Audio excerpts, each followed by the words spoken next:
Shalom, chers internautes et téléspectateurs de la PPT TV sur notre chaîne YouTube.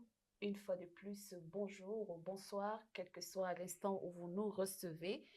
Nous sommes très heureux de renouer avec vous cette semaine dans le cadre de ce programme spécial intitulé à l'école du sabbat. Et comme vous le savez, à l'école du sabbat, c'est l'étude de la parole de Dieu à travers un guide, un moniteur trimestriel. Et nous sommes au 4e trimestre de l'an 2024. C'est le dernier guide du trimestre. Donc, le grand thème ou la grande thématique se trouve autour des thématiques abordées par l'évangile selon Jean. Et aujourd'hui, effectivement, nous allons marquer un accent sur une rencontre particulière que Jésus a fait avec des personnes particulière parce que différent de l'environnement, du contexte dans lequel il est né.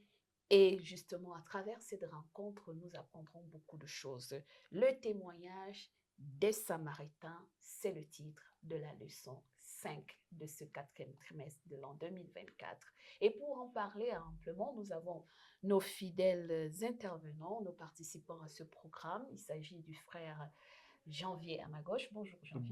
Bonjour madame. Alors, et à ma droite, le vénérable Innocent. Bonjour frère Innocent. Bonjour Florence. Eh bien voilà, nous parlerons du témoignage des Samaritains.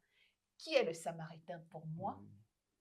Nous allons découvrir ensemble la connotation physique, sociale et sociologique, mais aussi une connotation spirituelle à notre époque. Qui est notre Samaritain de cette génération? Nous apprendrons à travers le témoignage des Samaritains, à travers cette belle rencontre que le Seigneur Jésus-Christ, lorsqu'il était sur terre, va faire avec une femme particulière. Et ça, il ne va pas s'arrêter là parce que le témoignage de la femme va entraîner le témoignage de toute sa communauté. Nous allons, avant donc d'aborder les clés essentielles de cette 5e leçon, nous allons demander au frère Innocent de nous unir dans la prière. Prions. Éternel, notre Dieu Tout-Puissant, nous te remercions parce qu'encore une fois, nous voulons t'écouter nous parler au travers cette 5e leçon. Nous demandons, Seigneur, que tous les enseignements qui s'y trouvent puissent être du type à nous rapprocher plus près de toi. Nous prions pour nos téléspectateurs. Dispose nos cœurs pour t'écouter nous parler. Au nom de Jésus, Amen. Amen.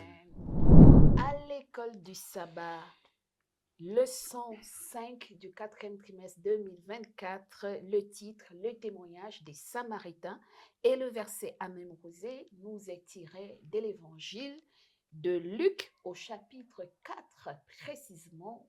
Prenez le temps de lire tout le chapitre, mais pour cette leçon, nous vous présentons le verset de mémoire qui se trouve dans le verset 42 de Jean 4, le verset 42.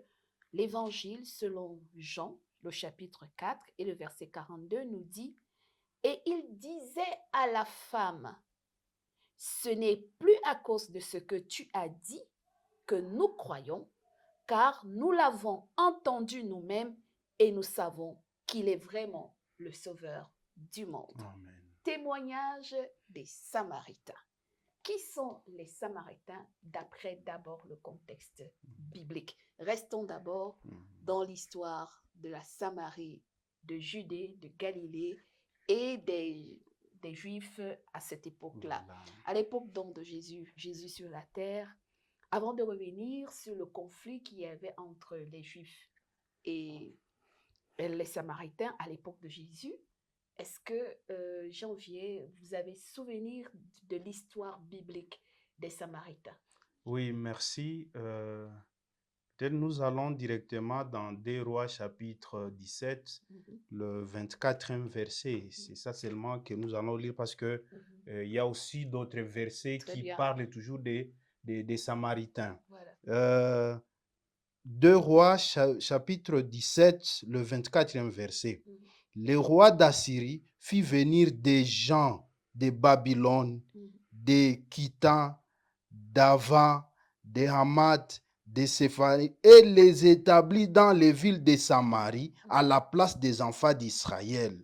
Ils prirent possession de Samarie et ils habitent dans ces villes. Voilà, ça c'est déjà, c'est comme ça que le peuple, le peuple samaritain est devenu. C'est-à-dire, les rois, lorsqu'il y a eu, on a le roi d'Assyrie est venu et porté les 10 tribus en déportation, et immédiatement, toutes ces parties où il y avait de vide, il a fallu qu'il amène d'autres peuples qui viendront repeupler ces milliers-là. Et c'est comme ça que les Samaritains, une nouvelle race de voilà, Samaritains est qui née. vont alors directement cohabiter avec Les les Juifs Juifs qui étaient là. Voilà. Si même nous lisons Esdras chapitre 4, verset 22 jusqu'à 11, ça va aussi nous raconter l'histoire, comment ils sont venus. Très bien. Oui. Alors, merci pour ce rappel historique, mais bien avant l'histoire de ce contexte où les rois d'Assyrie, après avoir envahi la partie nord d'Israël, qu'est-ce qui s'est d'abord passé, frère Innocent, dans le contexte que la séparation entre le sud avec la capitale Juda et le nord avec pour capitale Samarie. Qu'est-ce qui a entraîné cette séparation du territoire israélite? Bon, merci beaucoup. Je crois que si nous revenons, je crois le frère, il a d'abord montré la déportation qui a existé, le peuple d'Israël qui ont été amenés en captivité. Ça, c'était en l'an 722 avant Jésus-Christ. En l'an 722. Mais vous vous souvenez qu'avant cela, on avait l'Israël qui est uni. Mais au fur et à mesure que les choses ont évolué, il y a eu les Israélites eux-mêmes, d'abord, ils se sont divisés jusqu'à ce qu'on a divisé le royaume. Parce qu'après David, on était unis, Salomon, on était unis. Après Salomon, on trouve à la période de son fils Roboam. Oui, on a trouvé que les gens ne se sont pas attendus. Il y a eu 2 tribus contre 10 et ils se sont séparés comme ça. C'est comme ça qu'on a eu la partie nord et la partie sud. On a même séparé, il y avait capitale Jérusalem et il y avait aussi Judée. Donc voilà, pour rappeler, merci pour ce rappel, pour rappeler tout simplement que le royaume d'Israël était un royaume uni de 12 tribus. Et d'où chacune des tribus avait sa province. Et alors, au moment où Roboam, fils de Salomon, prend le règne, et que les anciens d'Israël vont venir se plaindre que, en mourant, ton père Salomon avait imposé un lourd paiement de l'impôt. Essaye de nous alléger cet impôt. Et alors, conseillé par les jeunes de sa génération, il va refuser d'écouter les aînés et il va écouter sa génération qui va lui dire de dire au peuple que si mon père vous avait demandé 1, moi je vous en demanderai 10. Et c'est comme ça que le peuple... Et s'il vous frappez avec les fouets, je vais vous frapper avec le fer. Voilà.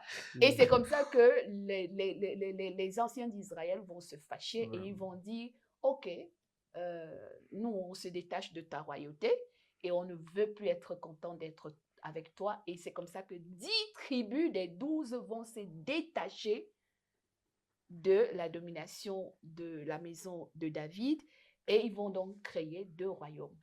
Et le royaume du nord, qui est constitué avec donc la partie de Galilée, va donc se choisir pour capitale la ville de Samarie. Et le royaume du sud, qui va donc rester avec Judée et Jérusalem, va donc choisir pour capitale Jérusalem avec 2 tribus d'Israël et les 10 dans la région du nord. C'est comme ça, donc on a 2 capitales avec un royaume divisé en 2. Le nord qui s'appelait Israël, avait pour capitale la ville de Samarie. Et le sud qui s'appelait Juda, avait pour capitale Jérusalem. Il est important de connaître ça parce que plus tard, nous parlerons du parcours de Jésus entre la Judée et la Samarie quand il va aller en Galilée. Et donc, on a situé le contexte et l'environnement. Et justement, plus tard, quand le frère Janvier nous a rappelé le contexte qui, plus tard, lorsque les Juifs seront pris au piège et assiégés par les Babyloniens. Il va y avoir beaucoup de déportations des Juifs vers les territoires étrangers. C'est ce qui va également se passer avec l'invasion et la domination assyrienne, qui va également disperser les peuples d'Israël du nord. Et les villes vont rester presque vides.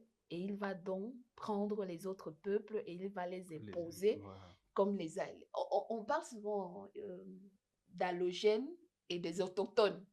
Voilà. Voilà. Bon, pour le moment, les gens parlent des autochtones et des alloctones. Voilà. Alloctones. Les autres parlent des alloctones. Voilà. C'est qui existe même de nos jours. Donc, où on dit que les autres ont quitté, nous sommes dans un environnement, disons, congolais. On connaît tous ceux qui sont venus d'ailleurs et qui sont venus s'installer ici et ceux qui sont partis d'ici pour s'installer là-bas.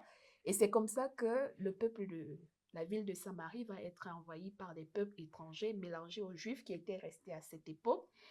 Et ils vont former une nouvelle nation avec des nouvelles normes religieuses et sociales qui étaient différentes de ce qui se passait de l'autre côté de Juda. Voilà donc comment les Juifs vont commencer sur le plan social et sur le plan religieux à détester les Samaritains. D'ailleurs, la femme le dira donc.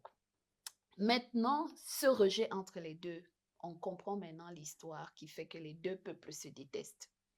Vous êtes venus comme des étrangers chez nous, vous avez amené vos dieux, vous avez même construit votre faux temple, vous avez élu des faux prêtres, et vous voulez vous mélanger à nous alors qu'il n'y a pas d'alliance entre les faux dieux avec le Dieu d'Israël. Et alors, une série de barrières.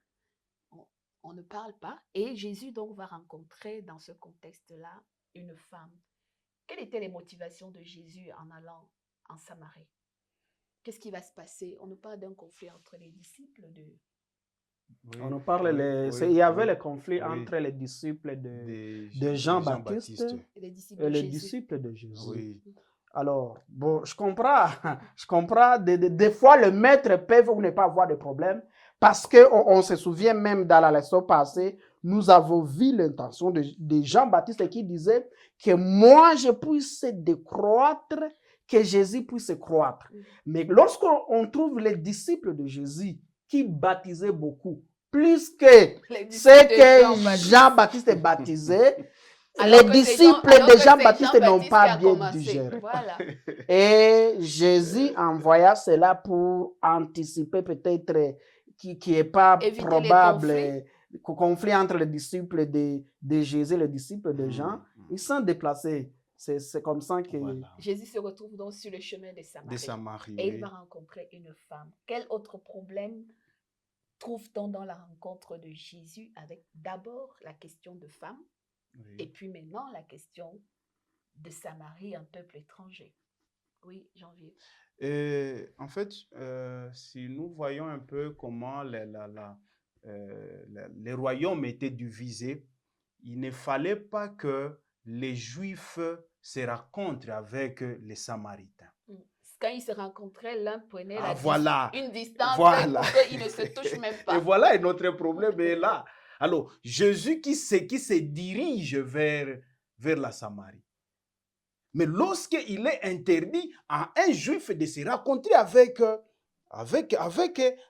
Samaritain. Et de s'échanger même des objets. Et même, on est parti jusqu'à dire, même jusqu'à s'emprunter. Il ne fallait pas.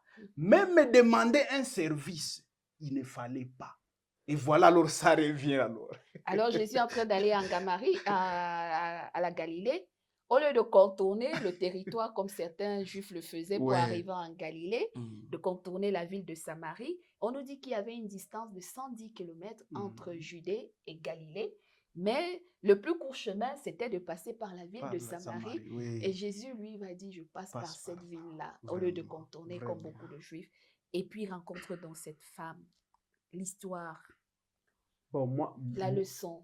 C'est pourquoi Jésus s'arrête? Parce que c'est lui qui s'arrête au puits et il attend la femme qui arrive. Oui, d'abord, ce qui me tique dans cette histoire, c'est de voir cette haine traditionnelle. Ouais. Depuis 720 avant Jésus-Christ, cette haine, ces animosités qui ont continué, une affaire de 700 ans où les gens ne s'entendaient pas. jusqu'à ce qu'au lieu même d'emprunter le chemin raccourci direct pour quitter Judée vers Galilée, il fallait faire les contours. Imaginez-vous la qualité, l'ampleur de la haine qui existait entre les Juifs et les Samaritains. Mais Jésus, qui est Dieu, qui est venu rendre ce qui est irréversible, réversible, il a voulu casser cette histoire des barrières, ces murs qui existaient entre les Juifs et les Samaritains. Parce que les Juifs pensaient que le salut c'est pour eux. Et Jésus, il est venu montrer qu'avec Jésus, il n'y a plus ni Juifs, ni Grecs, ni Samaritains, mais en Jésus, nous tous, nous sommes un. Très bien. Et en Jésus, nous tous, nous sommes, il n'y a plus juif, il n'y a ni homme ni femme, parce que ses disciples reviennent le retrouver, et puis on dit, cause avec une femme. Encore pas n'importe quelle femme, une femme d'une vie douteuse. Et Jésus leur dit, c'est maintenant la moisson est grave. Et il faut que le troupeau, le message, le Messie que je suis, je sauve tous les peuples de la terre. On nous pose une question fondamentale. Comment nous-mêmes, dans notre environnement culturel aujourd'hui, nos barrières et nos préjugés nous empêchent de partager le message ou l'amour fraternel avec ceux qui ne sont pas comme nous. Voilà, et je veux toujours revenir un peu en arrière. Le fait que les disciples rencontrent Jésus avec une femme, mais selon la coutume juive, il ne fallait pas qu'une femme puisse au moins collaborer ou parler avec un homme. Et imaginez-vous encore, c'était une Samaritaine. Pour dire quoi? Même aujourd'hui, vous allez voir qu'il y a même des gens qui disent une femme n'a pas le droit d'eux. Très bien. Et même jusqu'à on entre même sur le plan spirituel. Même le mariage. Et voilà. N'épouse pas la femme de telle tribu, l'homme de telle tribu. Ici, chez nous, on ne cohabite pas avec ces gens. Et voilà, ça c'est déjà un grand problème. Et heureusement, le frère Innocent a bien parlé ça, que Jésus est venu mettre fin à tout cela. Et comme ils mettent obstacle, et jusqu'aujourd'hui, il y a ceux qui disent la femme ne peut même pas se mettre là devant et parler de la parole de Dieu devant tout le monde. Très bien. Alors que la femme samaritaine, plus tard, vers la fin de la leçon, on nous montre qu'elle allait dire à sa ville, dire ça aux autres. Et les autres sont venus et ils ont écouté le Messie. Oui, frère Innocent, Bon, donne-moi cette eau, peut-être avant d'embrasser le discours, la conversation de Jésus avec la femme. Peut-être vous vouliez ajouter quelque chose? Non, je voulais ajouter sur ce que Janvier était en train de dire. Si nous revenons même sur les versets à mémoriser, et il disait à la femme, ce n'est plus à cause de ce que tu as dit. Parce qu'elle a dit le témoignage. J'ai souligné plus. Oui. Mais les versets, on n'a pas dit ce n'est pas à cause. C'est très important. Merci. Donc, quand nous lisons au niveau du 39e verset du chapitre 4, nous voyons cette femme. Quand les disciples rencontrent Jésus avec la femme, il est en train de presser, de mettre Jésus la pression. Mange, parce que Jésus était en train de causer avec la femme, car les disciples de Jésus étaient dans la ville chercher de quoi vivre. Quand ils arrivent, les disciples, pour eux, la Samarie n'est pas un champ missionnaire. Quand la femme est entrée, laisse la cruche là-bas, pour aller annoncer la bonne nouvelle, les disciples sont en train de faire quoi? De manger et mettre Jésus la pression de faire quoi? De manger avec eux. Là, il y a un grand enseignement. Des fois, nous nous occupons des choses futiles au moment où il y a des choses essentielles devant nous, à l'instar des disciples. Les disciples ne voyaient pas un grand champ missionnaire devant eux. Ils ne voyaient pas la moisson qui était mise devant eux. Voilà. Ça, c'est un grand enseignement. Merci. Et donc, il faut que Dieu nous ouvre aussi, parce que nous aussi, nous sommes des disciples, à l'instar de la Samaritaine, qui immédiatement est entrée dans le champ. Nous aussi, nous sommes des disciples. Voilà. Elle est devenue une source d'eau vive de son témoignage. Voilà. Elle a transformé toute la ville, toute la cité. On nous dit que Plus de 3000 personnes sont venues écouter Jésus et ils ont donc rendu ce témoignage que nous avons lu dans le verset 42. Ce n'est plus à cause de ce que tu nous as dit, mais c'est à cause de ce que nous avons écouté. C'est le Sauveur du monde, comme pour dire que notre appel devrait également nous engager nous-mêmes. Quand nous avons goûté Jésus comme une source de vie, il est important, d'ailleurs c'est radical, nous allons aller partager la vie que nous avons eue pour les autres, avec les autres, dans notre famille, dans notre environnement, dans notre société en janvier. Oui, et voilà, moi je voulais juste revenir sur une chose. La femme a écouté Jésus parler. Et quand elle écoute, au lieu de garder ce message en elle, elle est partie directement dire aux autres. Quelle est la part de mon témoignage et voilà. quand Alors, j'ai rencontré nous Christ? aussi, nous, quand nous rencontrons Jésus, est-ce que nous avons aussi le temps d'aller appeler les autres pour rencontrer ces Jésus? Pour les amener à Jésus. Et voilà. Parce qu'elle dit, venez voir l'homme qui m'a dit tout ce que... Voilà. Alors, est-ce que nous, moi personnellement, les gens qui sont derrière moi, les gens qui restent auprès de moi, mon entourage, est-ce qu'ils ont... J'ai aussi le temps de dire à mon entourage de venir voir eux-mêmes et de goûter ces Jésus-là. Voilà. Merci. Maintenant, entrons dans plus profondément. Donne-moi cette eau à boire quand la femme demande à Jésus, donne-moi cette eau.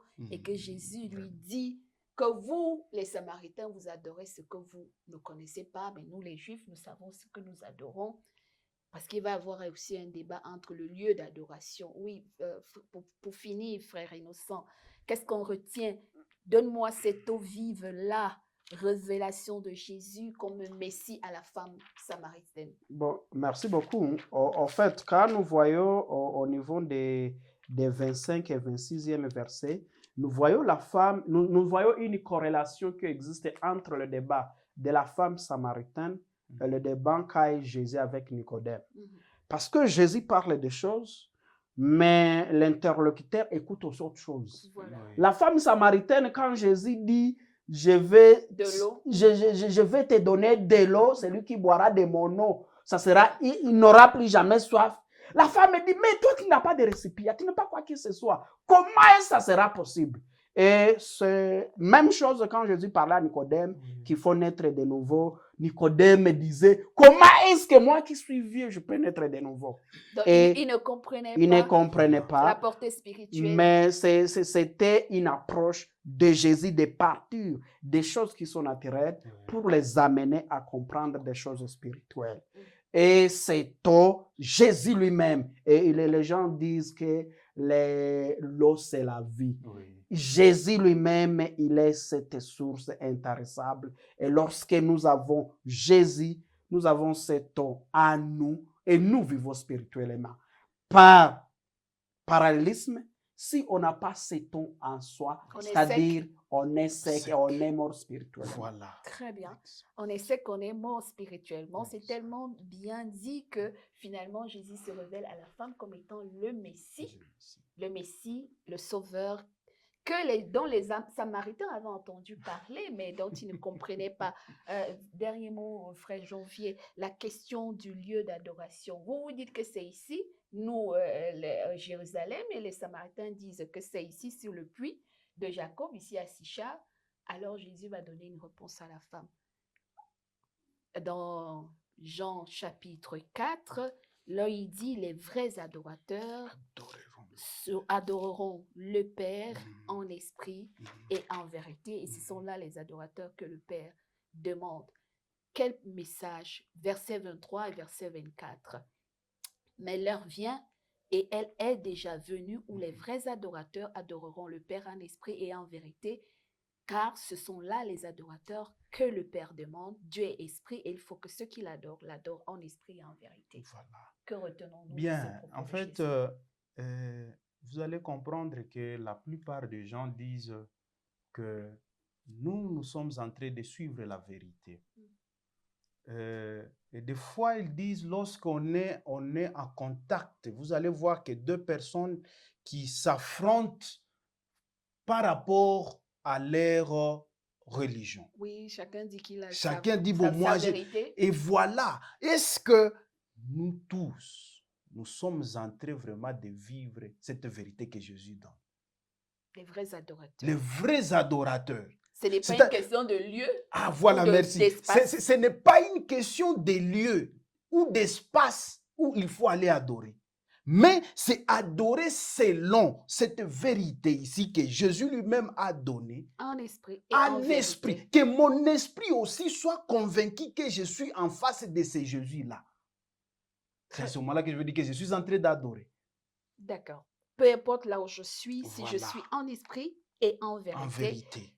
l'Esprit de Dieu me conduit à l'adoration parfaite, que ce soit de nuit ou de jour. Parce que justement, le parallélisme entre la rencontre de Jésus avec Nicodème la nuit, Voilà, oui. on nous montre que ce n'est pas seulement la nuit qu'on peut rencontrer Jésus, parce que Jésus rencontre la femme samaritaine de jour, en plein midi.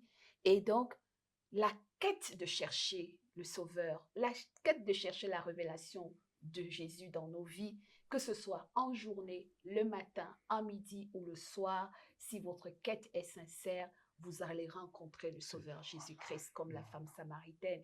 Et l'histoire nous dira à la fin de ce récit que Jésus, dans sa quête de transformer, est allé jusqu'à rencontrer la femme dans son être intérieur.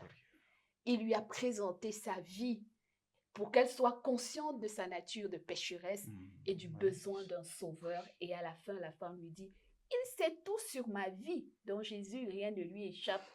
Et après, elle lui dit, donne-moi de cette eau-là. Voilà. Es-tu prêt aujourd'hui aussi, comme la femme samaritaine a dit, Seigneur, tu sais tout de ma vie, donne-moi de cette eau vive, afin qu'elle jaillisse en moi et produise en moi une source d'eau vive que je pourrais partager avec tous ceux qui m'entourent, afin que eux aussi, ils goûtent et croient en ce Sauveur. Que le Seigneur nous aide à trouver en ce témoignage des Samaritaines une révélation de la personne de Jésus, mais surtout une source d'eau vive qui nous transforme chaque jour et qui nous rend aussi des témoins fidèles de Jésus-Christ en notre génération. Le Samaritain, c'est n'importe qui autour de moi. C'est ma famille, mes collègues, mes camarades, mes amis. Qu'est-ce que je fais pour être une source d'eau vive pour ces personnes?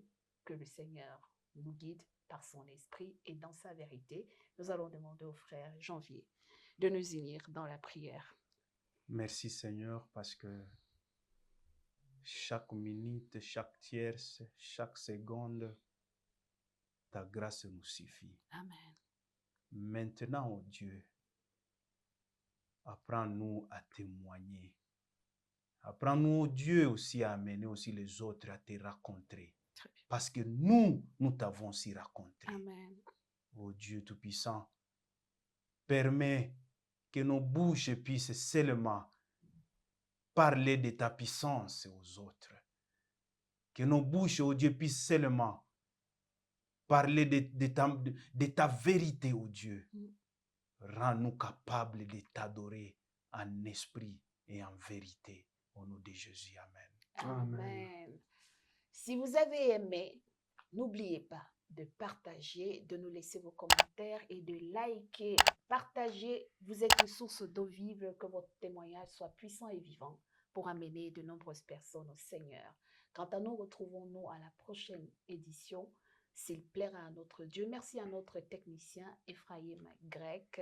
Rendez-vous à tous la semaine prochaine. Plaise à Dieu pour une nouvelle leçon, la 6e de notre trimestre. Au revoir.